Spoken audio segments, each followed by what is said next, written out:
Today's session is going to be very interesting. Folks, my name is Bashir Fancy. I'm the president at Business and Technology Professional Association of Canada, or BIZTEK as we call it, BIZTEK. You can go to biztek.org. We are fortunate today, so we are basically about certification, knowledge sharing, mentoring, thought leaders, all sorts of various things. And today we are fortunate again for the third time in 3 weeks that we've got Nick Brown, who's going to be presenting on the mobile payments. Now, for those who attended the two, would know that we set the stage already for the third one. So very quickly, by the way of introduction, Nick built the global debit system for Visa.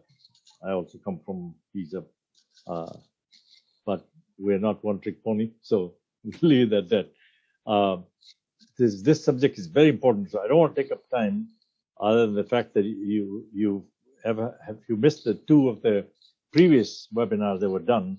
You can go to our website, biztek.org, biztek.org, and you go under webinars, which is there. You will see all the recordings, and so that way you'll understand where we're going with this today's event. So, Nick, take it away, because we're now you scared everybody in the last week, so don't hold back now. Okay.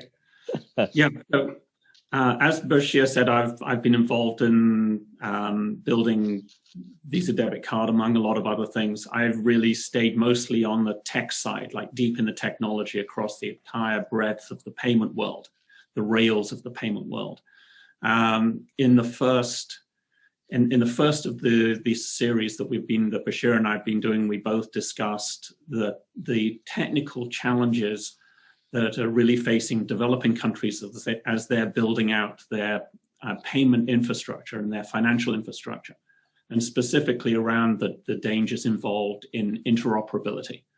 And of course, that when you get to interoperability, the whole game becomes payment fraud, preventing payment fraud, minimizing it, managing it, and managing it in a way where it doesn't, where it is still a viable option to take, because the benefits are huge. So you want to have it so that it is manageable enough so that you can still flourish in that world. The second one, which was the one that I think people got a little scared with, is the threat of global mobile wallets. And I want to start by just really defining what I mean by that, because people have different definitions. So I'm sort of going to break it up into three. There are, well, really, there's maybe even there's more than that, but there's mobile money was started by Safaricom in Kenya with M-Pesa, and that's where you basically have an account with funds in it that is attached to your phone number. So there are there's a lot of benefits with that, especially around security. Because it's someone with a different phone can't take your money. You've got that automatic second authentication level associated with that. However, there are also limits, and the limits are you can only transact with other people that also have a Safaricom phone. Mobile wallets, the ones that we're talking about, are where if you have internet access, you have a smartphone, then anyone can have a free account. And because anyone can have an account, it means that anyone can transact with anyone else. And that's the threat that we're referring to, is that there are a lot of mobile wallets out there, and some of them are going to become global, and some are already trying to become global. And what is that going to cause, both in developing countries and also here in developed countries? It's that's something that I'm focused mostly on developing countries, because that's where I'm working right now. Bashir has been pointing out it's not going to stop there. It's going to actually affect the whole planet, and we need to be aware of that. But it's in different ways. Now, there's another category as well, which I'll call the mobile card wallets. And those are ones like Apple, where you have a card associated with the wallet. it's like a mobile wallet, but you have a card associated with it rather than money in the account. And what they provide is they provide an easier access to using your credit and debit cards than actually handing the card over. I'm not referring to those. Those use the existing rails.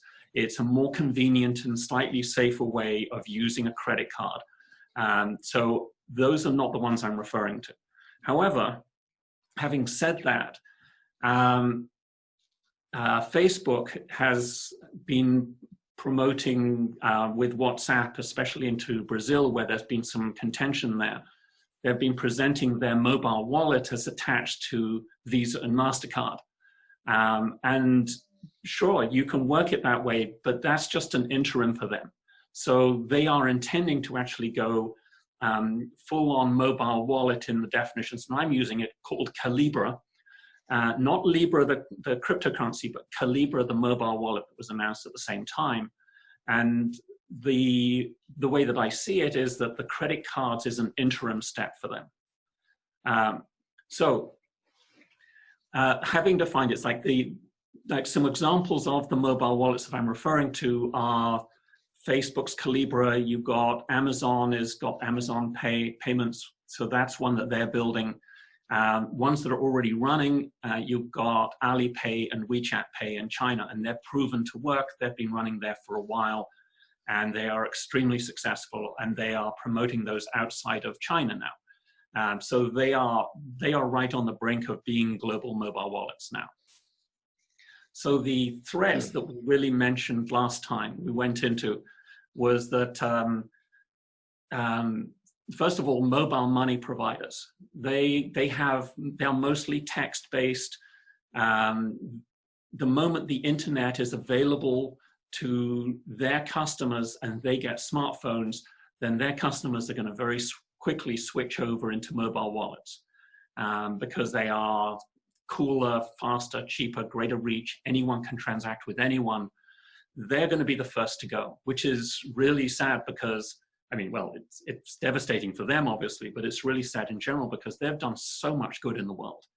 And it would be such a shame if they were to, just when they're really getting going and have so much potential, if they were to then fall by the wayside. But it's not going to stop there. We then discussed in the last webinar that it's going to affect conventional banks in developing countries as well. As that's really a matter of business to business.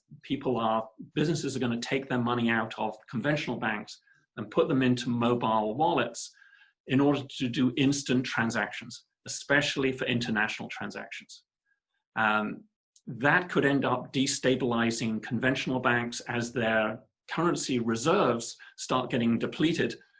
And it may even cause the banks to start collapsing if they lose too much. A lot will depend on whether there's any kind of government provided insurance, like in this country, you've got FDIC insurance, so that people's accounts are guaranteed by the government, so you don't get a run on the banks. That's a realistic potential. And in the US, that was what was happening in the 30s with the whole collapse of the financial structure here in the US.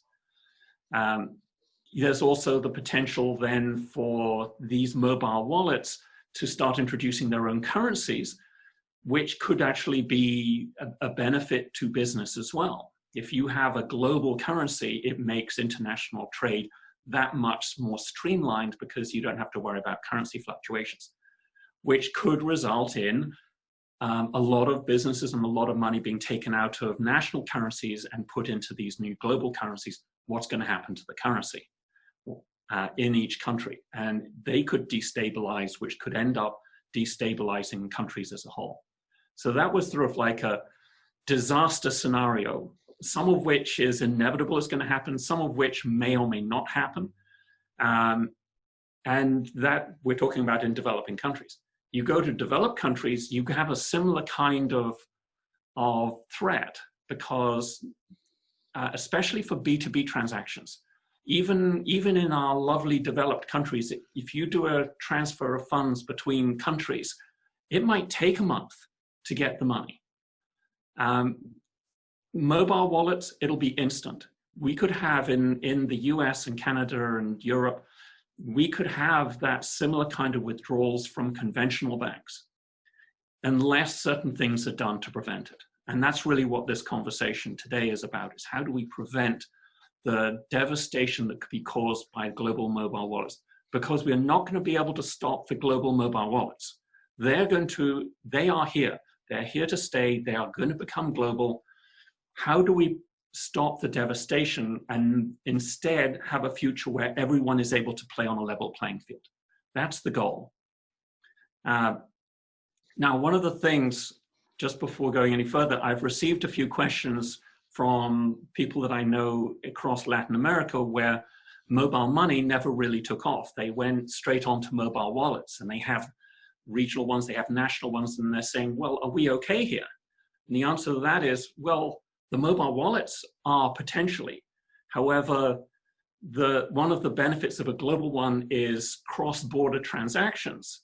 So probably the most likely scenario is that one or two of those mobile wallets in Latin America will become regional mobile wallets across the whole of Latin America, in which case they're actually becoming the global level. So they will survive. However, the rest of the devastation that would happen within countries can still happen. And in fact, these Latin American mobile wallets could actually cause some of that to happen. And that's the withdrawal of money out of the conventional banks into those Latin American mobile wallets. And the same kind of issues with currencies. So yes, they may be able to have their own, but it's still going to cause internal destabilization in developing countries. So is that a good summary of the last one? Yeah, it's a good summary. But now I made some notes. Okay. And make quick comments. And by the way, folks, it's not so much any agreement or disagreement. It's just throwing different aspect of that. So Nick talked about, which is correct. A lot of the phones have now got credit card built in, by a lot of the Apple being one, but Google Pay and a few others.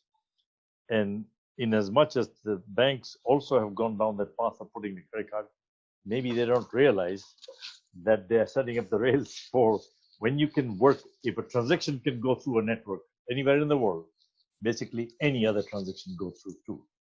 It doesn't have to be credit card because there's a number system that you can have. So that in case anybody's confused, that's also in place. The change, and somebody would ask, in fact, there was a question about when we were talking about the global wallet, that how would that happen given the fact that the World Trade Organization is basically literally dead. And the international trade, as we know, with things that have been going on for the last year or two south of the border, what has happened is that's not there. But it still doesn't change this, because whether we call it the world, but bottom line is that you could have countries to country deals. That will happen. It may not happen that one currency, and I'm throwing this out, not going into any politics, but just that you're seeing country to country deal change to currencies, like what is happening in the Middle East with China, and they're dealing in one. They're not dealing in US dollar. Nobody should be confused about that. And they have got 6 countries in this deal now, and it's expanding. You have UAE dealing with India in rupees and dirhams. That is a phenomenon that started. I don't think it's going to turn back. So you will have a challenge. But does it stop this? Is what the question was that I was sent. And the bottom line is no, it will not stop, because you can have a world entity, or you can have, and this particular environment has nothing to do with the government. That's what Nick was trying to point out, that it can bypass the central banking system, and the banks itself can be bypassed to do this. So people can deal with people all over the place. And if, depending on how it goes, banks may not even have a role to play in this if they're not careful. That's what, right? Just to add on to that, yeah. if you have a government that starts, once it's started, if you have a government that starts trying to combat that, all it does is it pushes it to happen faster. Because it's like, if you're going to try and stop, let's say, for example, Alipay in your country when it's already got a level of market share. And you say, right, we're going to stop you. Well, you can't stop them. And if you say, well, we're going to do it through the currency, then they say, well, we'll switch up currencies then. So Correct. fighting is going to end up actually maybe causing a faster effect than just leaving it alone. But it'll happen anyway. Absolutely. Unless. No, correct. Unless the mobile money and the M-Pesa that Nick talked about, I may have mentioned it last time as well, is that the banks were not part of this initially. They did not want any part, but they were forced to get into it. I have been involved with few projects, but two massive ones. One is in the Middle East, and you can look up Fawry, Fawry. They have become a major player now. There are 2 or 3 in South America where I've been involved, and I can tell you that and this is from a few years ago, they have been fine-tuning and doing all sorts of good things. Some, as Nick pointed out last time also, Visa has bought out. Some, even MasterCard have got involved. So the bottom line is that while they're not talking about it, they're quiet, doesn't mean it's not happening. It's happening on the back. And if you're a Visa or MasterCard, your future may not necessarily be tied to the bank. It could be, and it has been traditionally, but it doesn't have to be if they think they're not moving in that direction, right? So that's one of the things that Nick's pointing out. So I think what Nick has said is very, very important, that the currency, and I give you a quick example so people understand. In the airline industry, the fare calculation was done by, initially it was FCU, or Fare Construction Unit.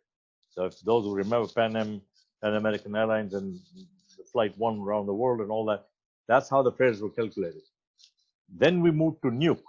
And the whole reason of NUC is a neutral unit of currency because there were big fights that did not want it in US dollars. Okay, so they wanted a neutral unit of currency so that you can then tie that with your exchange rate to your thing, which is what we're talking about here, is digital. One digital, you can link it back to your own currency with whatever rate, or you can even make it 1 equals 1 everywhere. I mean, I don't know what shape it's going to take, but I think I would assume that the rates will be what the banker's buying rate of the day exchange rate. So Nick will take you to the next step now, but I think the thing to remember is that the currencies, the local currencies, are going to be under pressure. And one of the ones that will take a hit in this, make no mistake, is US dollar, because of the fact that right now the transactions go through and it's US dollar. But when all these guys are doing, and if those who are not familiar, deals were signed last few days between 6 countries to actually combine everything. They're not talking about dealing in US dollars. So, and one of them, or 2 of them are pretty big oil producing countries. So how does that work? And how they're doing it? So this is a similar type of thing. This is a good thing, and it's a threat, as Nick is saying, right? Because of the fact that if you don't get your act together, so I think you popped a pretty good, and then there's some questions that already popped in here. And what is the question? Given the threat of global wallets, what are the regulators doing to protect the banks from this threat? Well, I'll let Nick answer. I'll give you one answer, because when this thing started, I was part of that meeting with the regulators, right? For 2 countries, I won't name them, but pretty big countries. They were in there, and they agreed that this was the right thing to do. And certainly in Egypt, they were part of it too. And they have been regulating in some part. And those who are not familiar and missed last week what I had said, is the Bank of Canada actually made a statement that Interact Transfer, which is similar to this, which is debit, but you're still using your bank account, although there's a card given to you. Doesn't have to be a card, it could be a wallet. Actually have now defined as a critical national issue, and they're going to provide oversight. They didn't do this just for the heck of it. It's because the transactions, the volume has shot through the roof where people are transferring money to each other. In fact, a lot of banks have dropped the charges completely of making this transfer. So previously people were paying. So if you're doing within Canada, some banks won't charge you, some are going to charge you $1 depending on the value. Now, if you're smart and not charging, you'll get a lot of business. So that is interesting that there's another central bank has got involved and saying we're going to regulate this, and they're not just stopping there. this is getting ready for digital because they know that this is coming. Point two, very relevant to this. The person who was the governor of Bank of Canada, Mark Carney, who was the former governor of the Bank of Canada, then was in UK for a few years. He's back here. One of the statements he's been making that the countries need to adopt digital currency. Do not confuse that with crypto and Bitcoin. I can say I won't even go there. But that's I have a different conversation entirely. That's entirely different. So we're talking about digital currency that the people in Singapore and elsewhere are saying, yes, we need to do that. That was to happen. Not, I should correct myself, not to happen. It's a question of when it goes into full force, because it started already.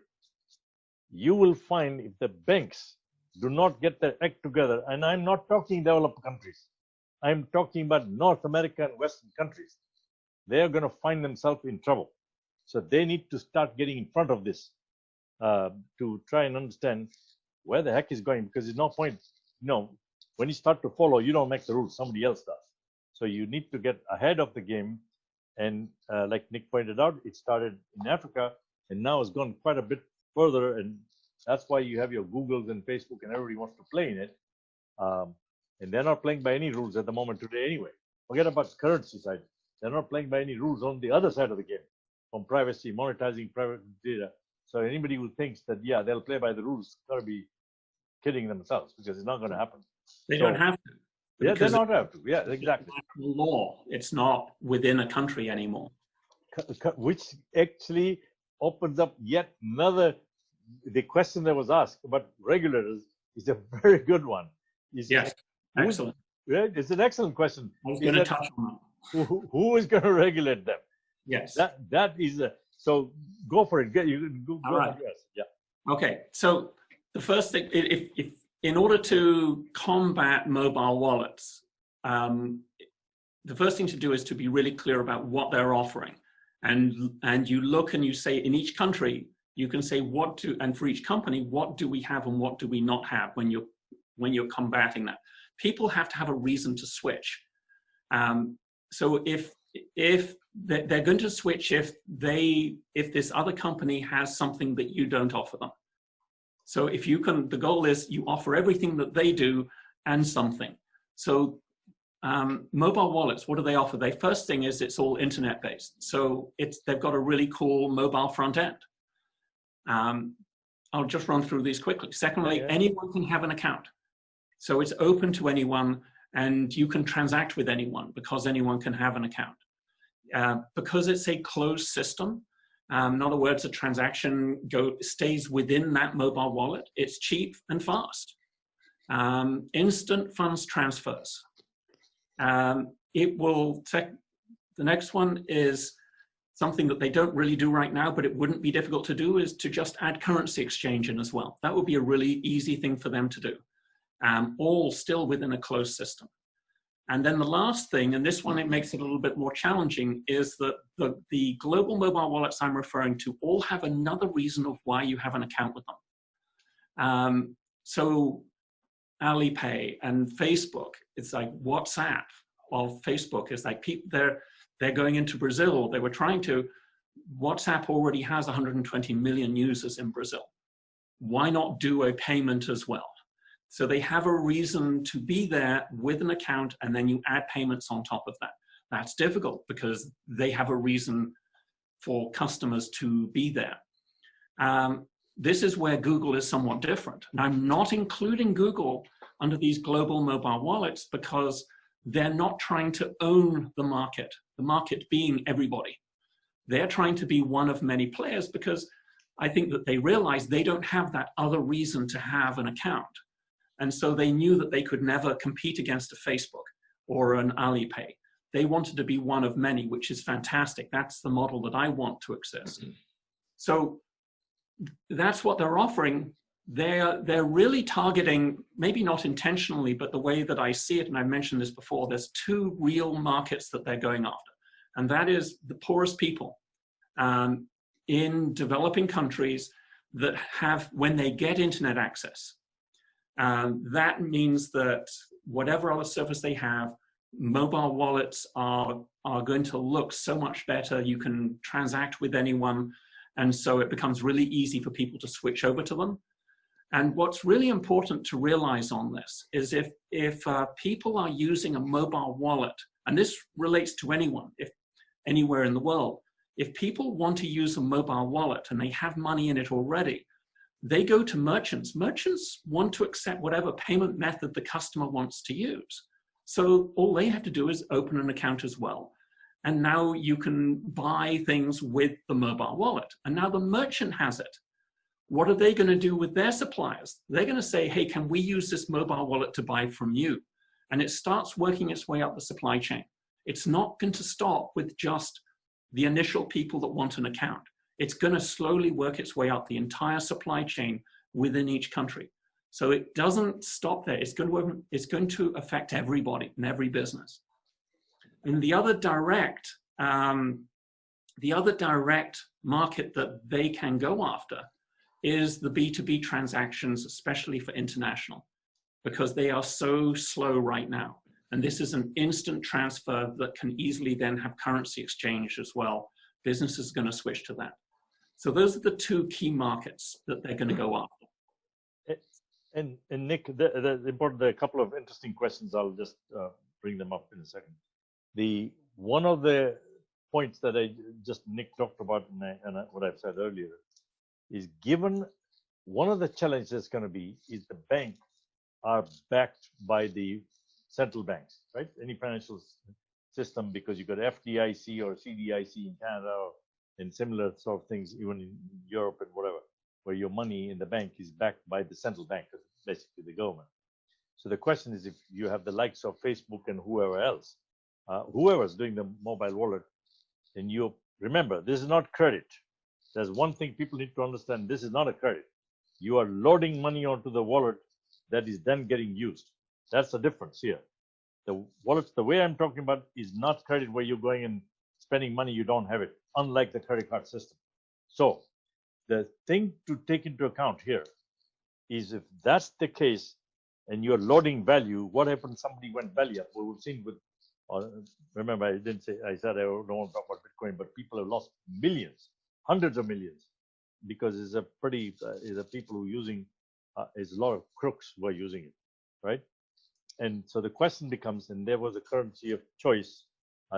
Sorry, my apologies. It's not a currency; it's a commodity, but it's a way of transacting, because currency doesn't change every day in its own right in the same currency. But the question then becomes, if that is the case, who's backing my money? If you're in a wallet, right? Are you going to trust your money and put it in a wallet somewhere? You don't know if they got money. Now, this is where what Nick said, you need to understand what China was working on for quite a while. They were buying up gold. They were buying up all sorts of gold. So why were they doing that? The only logical reason would be to back it up, one of the currencies with this. So that's one part. You can park it. So when people think that, oh yeah, I can do this, yeah, you can bypass. But at the end of the day, if I'm business, I'm going to load some value. Why would I load the value onto something if I don't know it's secure? What happens if they disappear? So you need some sort of backing. That's what has helped the government. That's why you put your money in a bank account, because you know the central government in each of those countries saying, don't worry, you put the money in, we've certified them, we're going to bring the oversight. Like in the United States is FFIEC, which oversees the banking, Office of Thrift Controllers, or all sorts of different things, SEC. So there are 7 agencies, each one takes a turn each year to head, and they oversee this, as we have in Canada and as that is in UK. So the question is, or the point is how would you, and Nick, you can try and address this also, is why would I put money in a particular wallet? I mean, it's going to happen. It's going to happen because there are going to be deals happening between people, right? And so you know that it's safe. Just like people load value on PayPal today because they say, okay, now they're okay, right? Or Google, they're okay, they got a lot of money. Or Apple's got $2 trillion valuation, although we don't know where the heck this can turn on a dime, the way we are, the market we are in.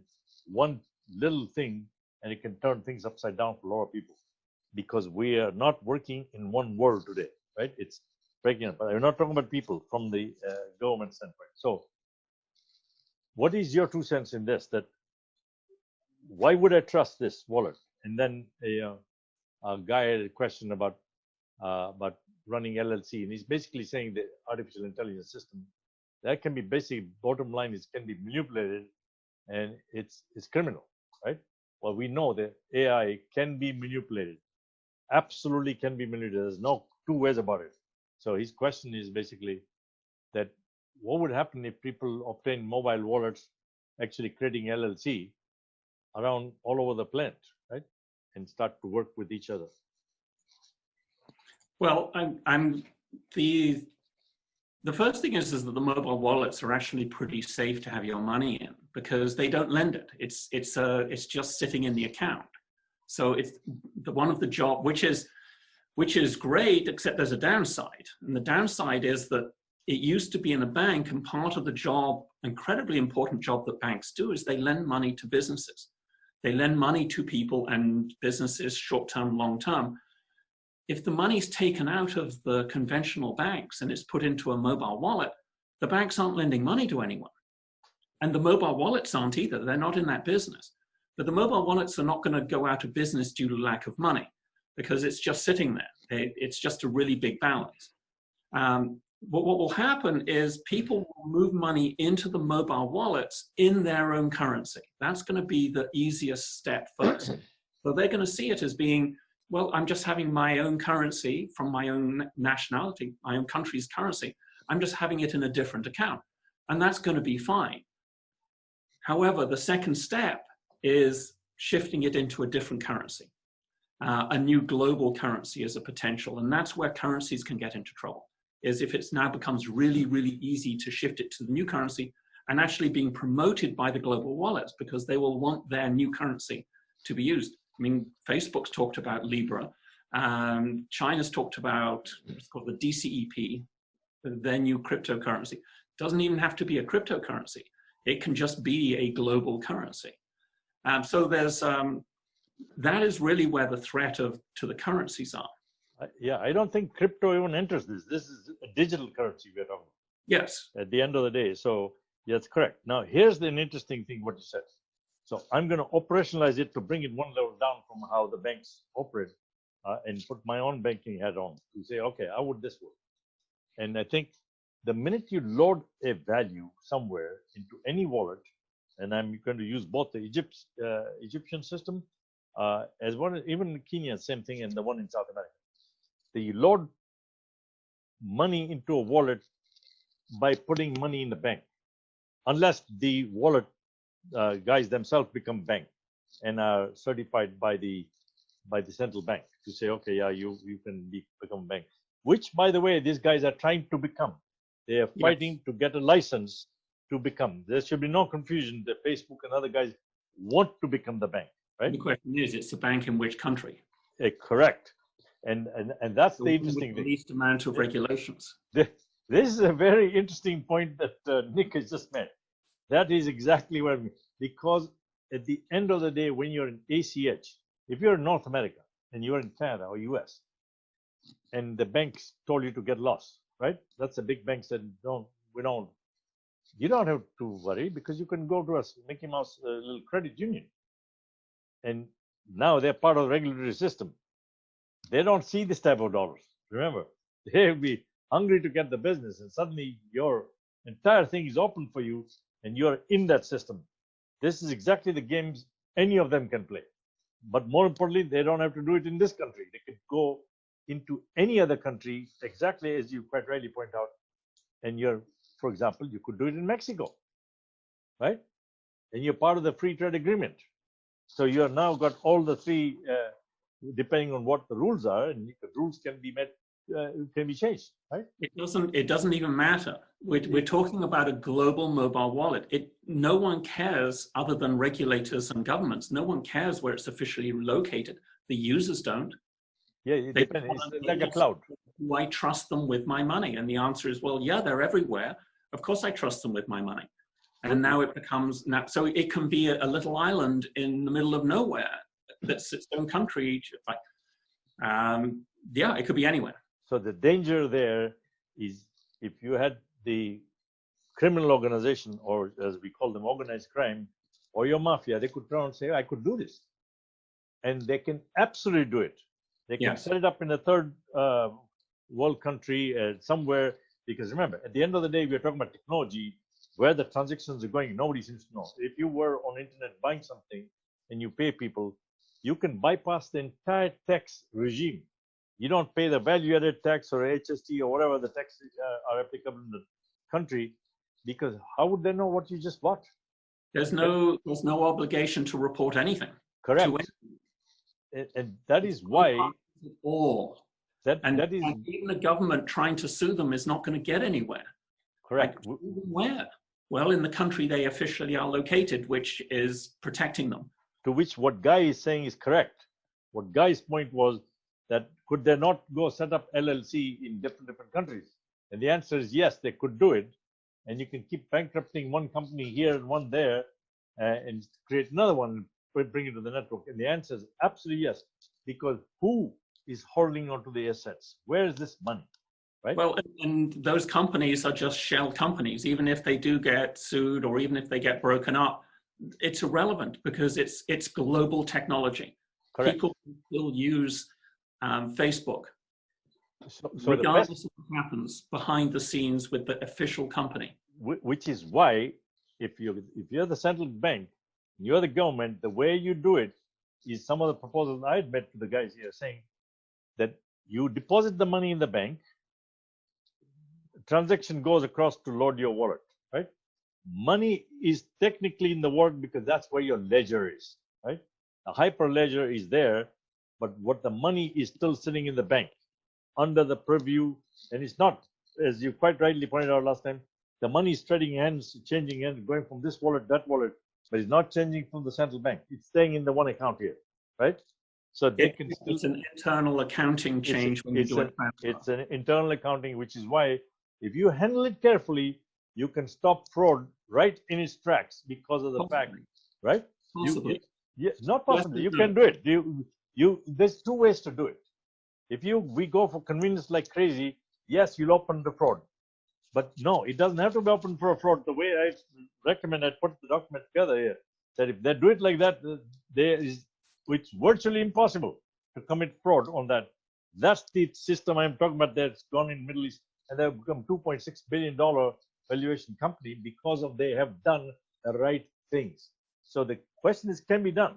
It's not that it can be done, but that's not what everybody is doing, is what your point is. Well, I think that it's wishful thinking that there's going to be that level of control. Like, let's say that account is sitting at a bank in Brazil, let's say, with Facebook.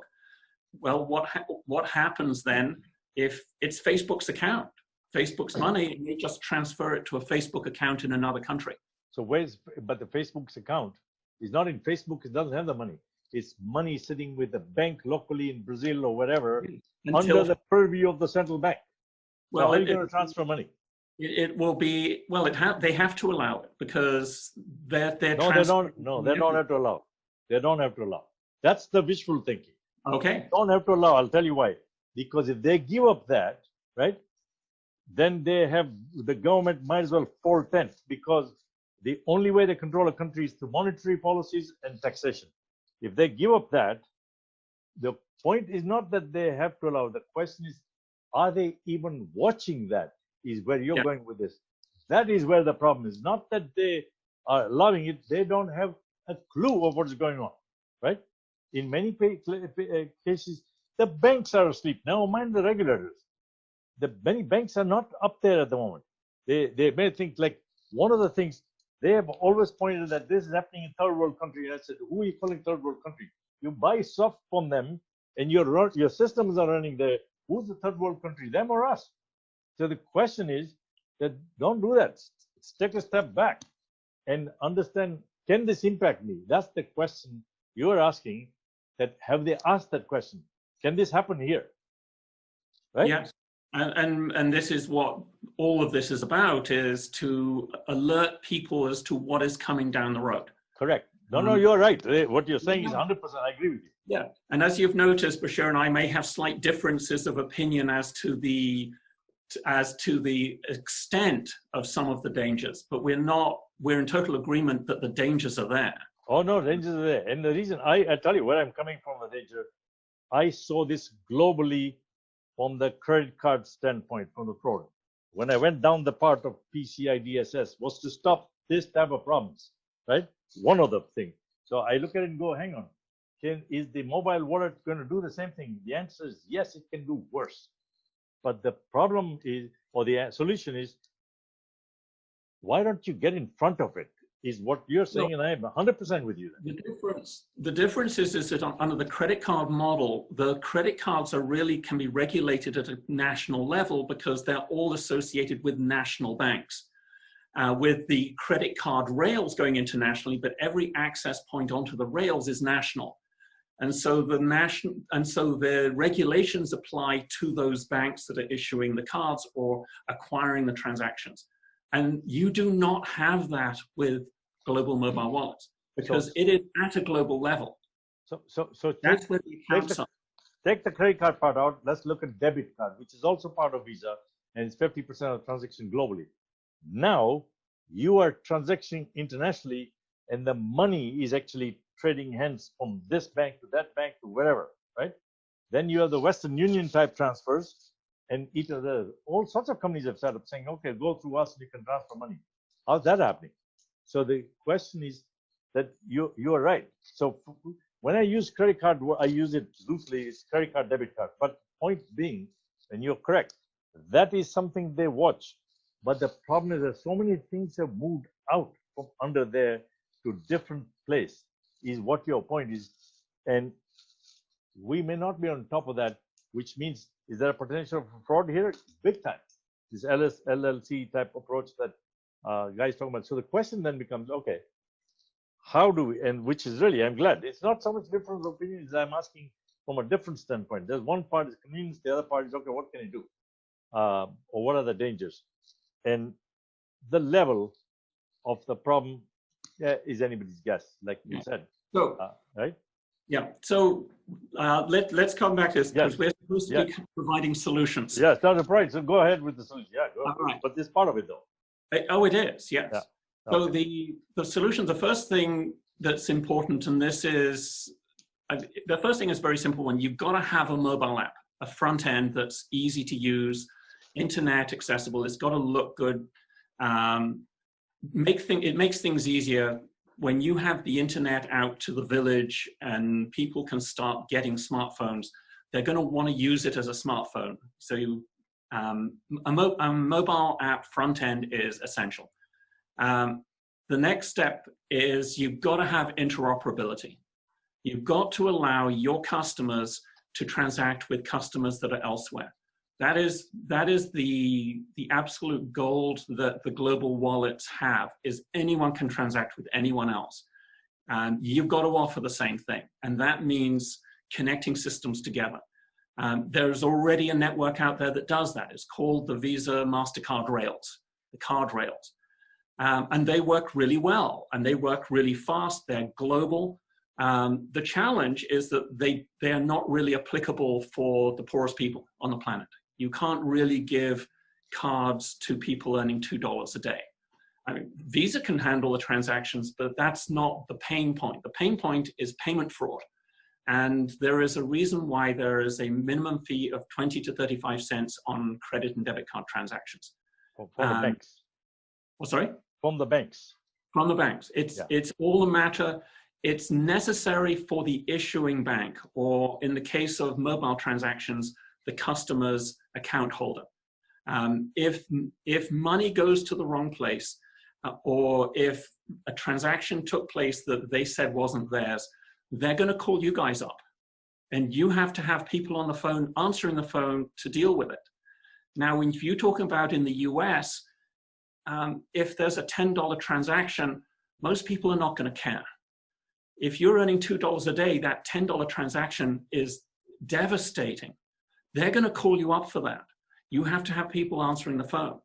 The minimum fees, in a way, almost have to be greater in order to cover that. So the Visa MasterCard rails will not work for the poorest people on the planet. And that's where I spent my time over the last almost 2 decades is coming up with a different system that can accommodate those transactions. And that's what I've done with Clear Purchase is I can do the 5 and 10 cent purchases. So the interoperability is essential. It's got to be instant. Security is the name of the game because it's all about combating and managing payment fraud. And payment fraud is a lot more risky and more likely on an extended network than it is in a closed system like the global mobile wallets. They have an advantage over us. Yeah. However, this is something that Bashir and I and a handful of other people, we have that depth and breadth of experience to know how to build these things safely, to build payment switches safely. So the next thing is interoperability at the flow of funds level. That's different from the Visa MasterCard level I call the authorization layer. This is the flow of funds. We're talking about ACH systems, streamline the flows, make them happen faster, especially international. You want them to get as near instant as possible. And a lot of the central banks, and this is the role of the central banks, a lot of them are getting better and better at that. And so good for them, but it is important to realize that that has to be fast in order to be able to combat the instant transfers that the global wallets have. Next, we start getting into something that's already been asked. Standardization of regulations between countries. Global wallets are going to ignore most regulations because they really don't have to. Whereas the rest of us, we're all subject to regulations. If you want to have a streamlined flow of financial services of any sort between countries, you've got to have the same regulations across borders. And so that's a matter of finding a way of saying, let's all have 99% of our regulations be the same as every country around us, so that it doesn't give an opportunity for the global wallets to pick up those transactions. Because if they do, then they've got them. You're not going to get them back. So the goal here is offer the same things that the global wallets offer, and it will cause people to stick with you rather than shift. And so streamlining regulations or standardizing regulations removes one of the incentives for businesses especially to switch over to the global wallets. If you've also got the instant transfers as well, and next one will be the streamlined currency exchange. If you have the instant currency exchange as well, with that will almost take away any need for a business to switch over. There's one other thing that's going to be important, and this is a much bigger challenge. You've got to have relatively stable currencies. You cannot have out of control inflation. That's going to drive people and businesses especially out of your currency. And the global wallets will make it easy. So it's rather than it's a good thing to do for your country anyway, it's going to become essential. Once these systems are out there to keep everybody using your currency, you've got to have inflation under control. Otherwise, everyone will just shift, and then that causes a run on the currency, and it gets worse. It like feeds on itself. There's one other thing I want to add in as well, because it's like still mulling this one around. And there's a lot of push for the know your customer regulations. And that is a good thing, and yet it can also be a not good thing. And the reason for that is that, and I'm thinking specifically because I was asked this question, there's problems in the US specifically. You've got a lot of illegals here or undocumented workers, however you want to call it. They're not allowed to open a bank account because you have to provide identity and proof of residency to the bank before you can open an account. And there may be a lot of good reasons for that. However, the result is that you have 10 million, 20 million people in this country who are living on cash. They don't have accounts at all. And when they can have an account, they don't trust the banks anymore. And it's not even the bank's fault on this. That's government regulation. So while there is a lot of value in the know your customer regulations, you've either got to relax that and allow people that are not necessarily allowed to currently have an account, relax those regulations so that you don't require it, or allow foreigners to have an account in the banks and just still know who they are, just recognize that they are a foreigner in this country and that they are still allowed to have an account, because they will be the first to adopt global mobile wallets because there's nothing else open to them. So, and again, that starts the chain of if they have a global wallet, they get paid that way, they go to merchants and merchants will start accepting them as well. So there's a place in this country which we'll see if anything happens, relax your rules and allow banks to offer accounts to anyone, would be my suggestion. And that's something to look at in each other country, like what are your regulations there? So there's one more thing, and that is that with these global mobile wallets, they offer something extra. You can't get around that. You're not offering the same thing. People have an account with them, like WhatsApp. People have a WhatsApp account for a reason. They like WhatsApp. You can't offer WhatsApp. Offer something else instead. Offer something that the global mobile wallets do not offer. And one of those things is purchases. That's a potential. That's something that I can bring to the table, is even for tiny transactions, and credit cards already bring to the table. And a purchase is very different from a funds transfer, because I've had this conversation a few times. A purchase, if you do a purchase face-to-face, it's fine as a funds transfer. You just go back and say, hey, this thing didn't work.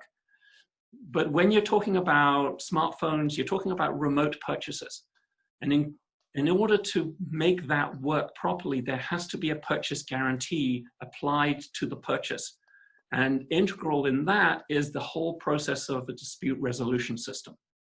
And that's something that the global mobile wallets are not offering. And this is something that we can offer. The technology is already there, both at the upper end of the affluent scale with credit cards and the lower end with what I've got with Clear Purchase. That gives a reason for people to stay. So you're now going beyond, this is what they offer, we offer the same. You're now going into, we're actually offering more. And there's some other things as well, like access to credit, automatic bill pay, identity systems. That's a side conversation really, but there's other things as well, but that's something to think of. You need to have something on top of, we offer the same, in order to keep your customers. So that was a bit of I went on for a while there. No, it's okay. Good. It's very important. No, okay. No. You know, there's 2-3 things. There's one other advantage that to your list that you just gave, which I'll throw in, which is that the interchange or the discount rate, as the merchants like to call it, acquiring issuing when you do a debit card or credit card or whatever, it costs the merchant a lot of money, right? Because you pay $100, they don't get $100, they get 98, whatever the deal is. In this, the cost is very low to process a transaction, and it's not tied to the value of the transaction. It's a flat cost, okay? As what Nick was talking about. So suddenly, I, as a merchant, somebody who's selling my product, remember, I'm not a credit card, I'm a merchant. My job is to sell stuff. I'm not an expert on whatever payment system there might be. So for them, the cost goes down. Would they want to accept it? Of course, I can give better deal to the people who are buying it, and that's another big plus. You touched inflation, which is definitely a big issue. And never mind about third world countries, we better be worried because the printers here have been busy. In US and Canada and UK and whatever, the printers have been printing money, and it's going to come at a cost. It's only a matter of time. It always does. Yeah, it always does. There's no free money, so people need to think about that. So that's one thing. The know your customer part you have brought up is a very important point. That there are a lot of people who don't have passports and whatever. It's not just the undocumented people in US or here or anywhere else. The bottom line is that this COVID crisis that's happened has put a significant people out of work. And that's at 40% more people have been added to the poverty levels in the United States alone. I'm sure here and elsewhere too. So when you look at that, a lot of the people, even before this problem, were living hand to mouth. A significant portion were going paycheck to paycheck. And some of them don't have a paycheck. That's why the government handouts are there at the moment. to help them, bail them through this till the things pick up. How would you deal with that? That's a very good point you brought up. So they need to think back. Now, giving money to people, they are obviously having to relax certain things. I think this is a time to step back. The governments, and all the banks and everybody to step back and say, hang on, the world has changed. Is this business about going back to normal? I don't know who's thinking that, because now we're going back to new normal, not the normal. And the new normal is nowhere near what things, some things might be okay, but a lot of things change. So the question is, if they don't get smart about this and start to understand, saying, hey, we never looked at the mobile payments or global wallets, can we use that? To your point, can we work country to country and saying, we're going to do it with 10 countries. Okay, let's form this consortium, because they can't do it globally as much as I'd like to do it, because that whole thing has fallen apart. But they will, what you will see forward is country to country deals, right? So the question is, can this country who are doing a lot of trade with each other and saying, okay, you know what, we are doing a lot of business. Canada is doing, UK is doing, Australia, Europe, whoever it may be, Africa, and saying, become part of that, and let's have the regulations kind of streamlined so that you can do business, right? Yes. So that comes on to, it's like, what is a picture of the solution? The real picture of the solution is where you have all these streamlined, but then you have the rails, the authorization rails, the Visa, MasterCard, and the system I'm building as well, or other systems as well, that can be the rails of the transactions. The goal of this is not to drive the global wallets out. It's to show that the global mobile wallets cannot own everything. And when they've realized that, then they will join these rails as well, so that they get to be part of the bigger picture that we're presenting, which is a level playing field that everyone gets to play. So to come to Guy's question, and it's also with Bhavana as well, it's like the regulations, with standardized regulations, the reality ends up being it's the rails themselves that impose the regulations. They're the ones. If you want to play a part of this game, you have to abide by our rules, and we're the enforcers of regulations globally. That's what Visa does, Visa, MasterCard, that's what anybody on the rails does. If you want to play the game, you have to abide by the rules. That's the only way these global regulations can work at a global level. But if every country has the same set of regulations, they're going to be, they can enforce them in each country, but they can't enforce them over the multinational corporations like the global wallets. But the rails can, and that's the role of the rails. So that's really the ultimate solution of getting the global wallets abiding by global regulations, to have them be part of the rails where they benefit by being a part of the rails. Nick, because there's a couple of very interesting questions. One was that the criminal organizations will be rubbing their hands with glee because there's a fantastic chance of committing fraud with this approach. And the answer is yes. But there is something we haven't talked about, that Visa didn't go start buying those companies out because they're going to be twiddling thumbs, right? They've done it. And people need to understand that they can turn a wallet on its head in 2 seconds, because a system exists, as Nick was talking about earlier. A system exists that they can actually, and they are global. They know how to convert currencies. So you, at the moment, you call it $1, 1 equal US dollar, whatever. You do it one equal one and create a mobile wallet, almost like a credit card, but in this instance is a debit card, right? So because you're loading it, right? So can they play in this? Yes, they can pick everybody up in 2 minutes if they. It's a question of what they decide to do. It's not a question of the capability. The capability exists. A lot of times people get messed up is not because they're not the ability to do it, is because their thinking creates problem for them, right? Which is what the big issues. And that's what Nick has also identified, is that, okay, if Visa was to play as well, saying we are only a clearing house, right? As is MasterCard, and we start to do this business, can it be done? Yeah, they were to make some changes, but not that massive. Yeah, Nick knows, I mean, he built the debit system, the thing, it can be done. And I can tell you, I've reviewed that system umpteen times. It can be used. But the question is, like in absence, when there's a vacuum, other things start to happen, and they're already happening. That is the challenge. And when they start happening, they become the rules. They set the rules, not the incumbent here.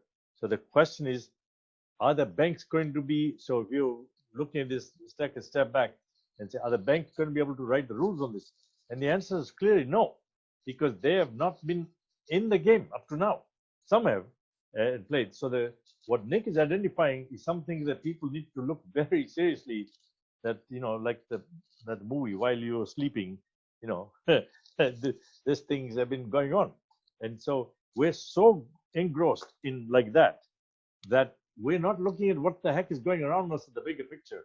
And that's Nick is doing, obviously, in a big way. I'm certainly looking in, because I was always a global guy, and saying, hey, this is a mistake. They need to step out their cocoons and say, hang on, this actually can undermine monetary policies in the country, the control of the governments, literally, depending on how it goes. And you've got on privacy and other rules that are there that Facebook and the other guys are flouting right now, right? Big time. Yes. They're monetizing. So why shouldn't anybody have the confidence they're going to follow these rules? So they're not going to follow the rules, right? Yeah, and that leads into another question. It's not an imminent threat. And so governments especially seldom look beyond the next 6 months to a year or a couple of years. Right. Businesses might look a little bit further out, but this is a longer term threat. And the biggest question that I'm asked, the one I'm asked the most, is what kind of time frame are we looking at here? And I'm estimating you're looking at about 5 years. Now, it could be sooner, it could be later, especially depending on country and the actions that are taken. But that's when it's done. The thing is that if you want to prevent it, if your country is going to really hit hard in 5 years, you need to be ready in 2. You need to be planning now. It's like what's the saying? The barbarians are at the gate. Well, you better have a gate there when they get to the gate. They're not at the gate yet, but you can see them coming over the horizon now. Start building the gate. Start building the walls. You don't have much time to get everything together. It's not, by the time you realize it's an imminent threat, it's already too late. And, you know, I would have agreed with the 5-year timeline. The reason I think that timeline has changed is that COVID-19 changed a lot of things. When we're still figuring out everything as well. Correct. And meanwhile, the other guys are saying, hey, this is the time to speed it up. My view is that we are talking about 2 to 3 years max. I would have agreed with Nick about 5, but there are a lot of things that have happened recently, which should have taken a long time. I mean, look at that.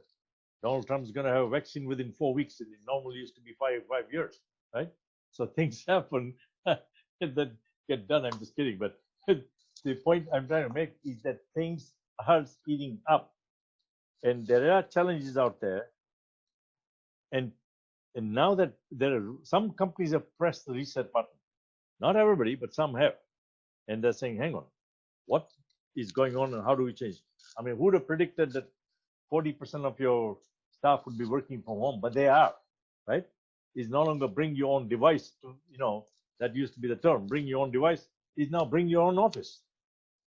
Because that's what's happening. You're working from home. Getting used to doing more and more at home. Correct. And so Zoom, in their wildest imagination, would never realize that this is the business they would be ending up with, right?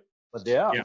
And so the point we're trying to make, what Nick is saying, although you're looking at potentially 5 years, I would turn around and say this threat is around the corner. I'm not going to put a time frame, but you should have been thinking about it yesterday, right? Is what the point we're trying to make. So if don't get ready, don't look at the fact that, you know, I'm going to give you an example that what just Nick is talking about. Insurance companies actually were asleep for a long time. Big insurance companies. Then what happened? The banking world got into providing insurance, travel insurance, this insurance, that insurance. And the banks realized, oh my God, by the time they worked, because insurance company was the last to change, like the mining industry was the last to change on a lot of things. They realized that we'll get messed up if we don't. And they started now offering bank accounts. So you got insurance companies now, like in Canada, Manulife and others are actually offering bank accounts. So they realized we better play in that. And so I think that is the point making, that a lot of things are connected, can have an impact. Don't underestimate, get ready. I mean, he's identified some pretty solid solutions, right? I mean, short of drawing the flow chart and showing you the program here, is told you everything else. And it is actually something to think about. I don't know if there's going to be a need for another round, Nick, but we need to, if people have more questions, because this is turning into a very interesting discussion we're having. Yes. And we're recording and we'll make it available, by the way. So have we answered all the questions or anything? We're already over time, but if there's, I would add, along with the same standardization, global regulation, the ability to enforce them cross jurisdiction. Well, that is a very interesting question. It's from Guy, and I would have to agree with that, which means you now need agreements between countries. What Nick was talking about is absolutely correct. And right? That's, yes, and that may be a role again of the rails introducing regulations and saying, look, these are the ones that we can enforce. All of you adopt the same ones. That's a legitimate of added value that the rails can actually introduce into the world. Right, and there was a second question. Was it from Guy as well? And it's I think we've answered most of them actually. Bhavana is was saying is that standardization regulations is certainly a way out, but is it realistically possible? Will countries come together to be governed uniformly? Which agency would? Well, straight, simple answer is no. It's not easy to get these guys together. We can't agree on some little things these days. What's the term? Herding cats? Yes, herding cats. That's not easy. Occasions when you can, and this common threat may be that occasion. That may be what it takes to actually have this kind of standardization of regulations. But the way the world works, you don't need everybody there. If you have 3, 4 power players, like what China is doing, internet is now being played with China's rules. Nobody else's. There should be no confusion. They're making the rules, and we can say whatever, but we're playing by their rules now, right? That's exactly what is happening. What happened there is what we're doing here. So the question becomes, why are we not getting ahead of this game? So the question becomes, if we're 3 or 4 power players, right, around the world agree to this standards, like you don't have to deal with every country, you deal with EU. So you got 27 countries. Yeah. And EU, since they do have the ability to work together because it's a common parliament and all that. So if Canada, EU, China, whoever, 3, 4 countries got together, I don't know whether US will play in that role or not, not because I think they should be there, but depending if there's no change in the government, they may not play, because they've already been breaking away from every other international agreements now. US is bailed out. Remember, we're not talking about politics here. We're talking about reality on the ground. Reality on the ground is 2 different things. It's like the companies, you go and they give you a process of how we do business. When you go on the operation floor, you find out that's not what they do. They do something completely different. So we're talking about reality on the ground is that they have bailed out of a lot of the things, whether it's World Trade Organization, this, then the other, and now they're broken over with the EU. So they're not part of Trans-Pacific. So it will require, hopefully, new regime to try and say, no, we need to repair all this and get back in. Or it'll go like that. And then you have one world operating one way, another operating. So that is the problem we're dealing with right now. It's not a good thing. I agree with you. It's not a good thing. So hopefully common sense will prevail, and they should have the guys in regulatory organizations, even in US, should become part of that and saying, let's talk, even if the government hasn't agreed to anything yet, so that they're part of it and they understand what is happening, so that when things change, they can say, all right, we're ready to roll back in, right? All right, so we have one more question which we can answer from Guy, which is some small next steps you can do in the next 6 months. My suggestion would be if your system doesn't have a mobile app, then get a mobile app. Start working on that now. That's the first thing. If you're mobile money, or if you're a conventional bank, or even a mobile wallet, start looking at those and talking to those that offer interoperability, that know what they're doing. Start that conversation now. If you're a central bank, push or start that conversation as well. You're the ones, as a central bank, you're guiding all of the financial institutions in your country. Be the leader in this and start saying, look, you've got to start connecting together, start taking this seriously. It's going to take time to make it happen. Start the process now. One other thing you could do is you could slow down the intrusion of these global wallets. It would only be a temporary basis, but you could slow them down a bit. You could also, I just thought of this now, you could add on a requirement that if you want to operate in our country, you have to be connected to everybody else. You can only do that at the start. Once they're in, it's too late. But that's a potential as well that you could include. I don't know how well you could enforce it, but it's a thought. But it's start having these conversations now. Start having the regulatory conversations. They're all going to take a year or more to actually come to fruition. That's why it's important to start soon, is because all of these things take time. Let's start having them all now. We need to put a flow chart together, what you just talked about, to see the impacts. You're right. Well, we're way over time again, so yeah. So that's fine. What we'll do a record, but I will end it here. But I think if you guys want to have part 4, I thought part 3 would be sufficient. But there's so much involved in this thing, right? That then please send a note to info@BIZTEK, BIZTEK.org, and saying, yeah, here are the more questions, and we would love to do that. So then we can definitely do that, because this is not a bad discussion. The reason being, because I think it's doing 2 things. A, there's some education involved, right? Sharing of and thought-provoking ideas in terms of what not is going on, but what you could do about it. And that makes sense to you, Nick? Yes. I mean, the reality is that the technology exists to do all of this. The question is there the willpower to do it? That's right. It's the willingness to do it. Yeah, because it's going to involve a lot of different people in every country, all deciding to get on the same page. And these are people that may not like each other. So the risk is that you end up with maybe 6 global mobile wallets, and you have 6 people controlling the entire planet's financial flows. Everything has to be approved by then if it happens. That's the risk. It's not the matter of which countries control it. It's 6 people. And you know, Nick, it's not going to work that way, because we see how well the United Nations works. The thing is, it can't work like that. It has to be, I think the best way to do it would be for few countries who are like-minded to do that. Like we talked about the other day, about Canada, UK, Australia, New Zealand, some other parts, people in Europe, Africa, who are part of the same country, and saying, and then you start to bring people in. Yeah. Right? Find neighboring countries that you like, start there, and then go on to the ones you may not like as much. Yeah. No. You would even ask US to get in. Yes. The reason I didn't mention US is not because of any other reason. Is because, I mean, Canada is working very closely with, I mean, we have got the largest undefended border. But there are days people asking, do we really have a free trade agreement? Because it doesn't look like. Only because of the fact that... Yeah.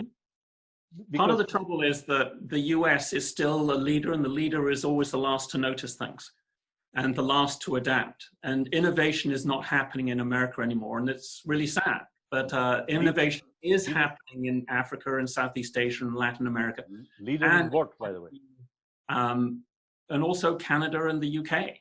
You didn't answer my question. You said they're leader. I said leader in what? The deaths in COVID-19 exactly. Illness, or the number of cases? I'm talking about America has been a leader for a long time and has forgotten that it is, and it's now not a leader anymore. Correct. That is a sad thing. Nothing to celebrate.